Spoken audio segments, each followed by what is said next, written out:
In the far east, where mountains kissed the mist, there flowed a river that knew every secret ever spoken.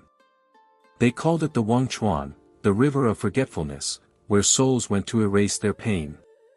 But one winter morning, an old warrior came, not as a ghost, but as a man still breathing. His name was Shen, once a general, now a wanderer burdened by the echoes of war. Snow crunched under his boots as he followed the path that led to the river's edge. In his trembling hand, he carried a small wooden cup, carved long ago by his wife. He whispered, "If I drink, I will forget her, and the sons I could not save." The river shimmered, neither blue nor gray, but the color of memory itself. Soft whispers drifted across the fog, as if voices from lifetimes called his name.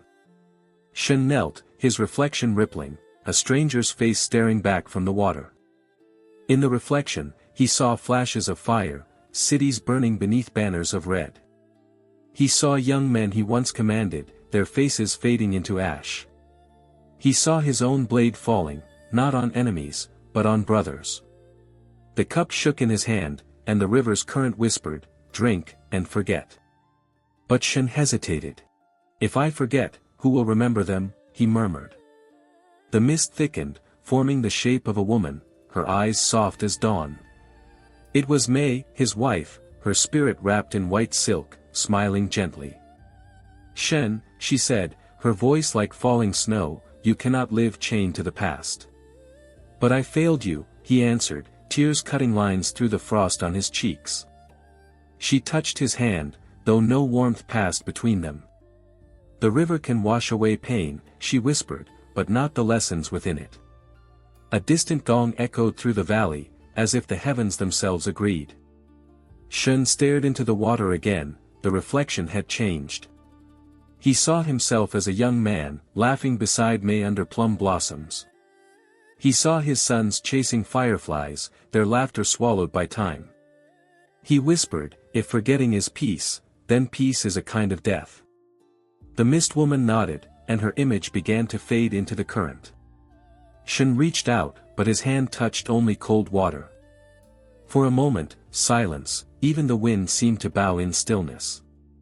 Then, from the depths, light began to glow, faint, golden, like a heartbeat. The river spoke again, not with words, but with visions. He saw every soul he had wronged, each bowing in forgiveness. And he saw himself kneeling, not as a warrior, but as a man reborn. Shen smiled faintly. To forget is mercy, but to remember and still live, that is strength. He lowered the cup into the river, letting the current fill it with shimmering light. But instead of drinking, he poured it slowly back into the flow. Ripples spread wide, carrying his reflection across the endless mist.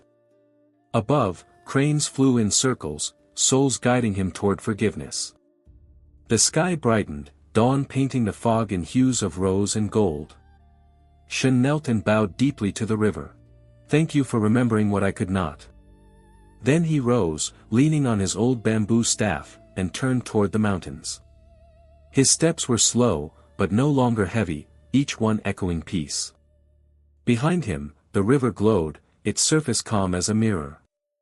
For the first time in years, the wind carried no cries of the dead. Only the whisper of flowing water, endless and kind.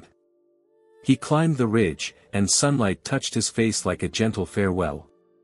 From above, the valley looked eternal, clouds, mountains, and river one breath. The river shimmered brighter, as if blessing his departure. In the current, the cup drifted away, empty, but shining like a lantern. It spun gently, carried toward the horizon where heaven met earth. And though he walked away, Shen felt no loss, only remembrance. Each step forward became lighter, as if the earth forgave his footprints. The cranes vanished into the clouds, their echoes fading into silence. At dusk, the river stilled, yet a single ripple glowed under moonlight. And the legend says, "The river of forgetfulness remembers those who choose to remember."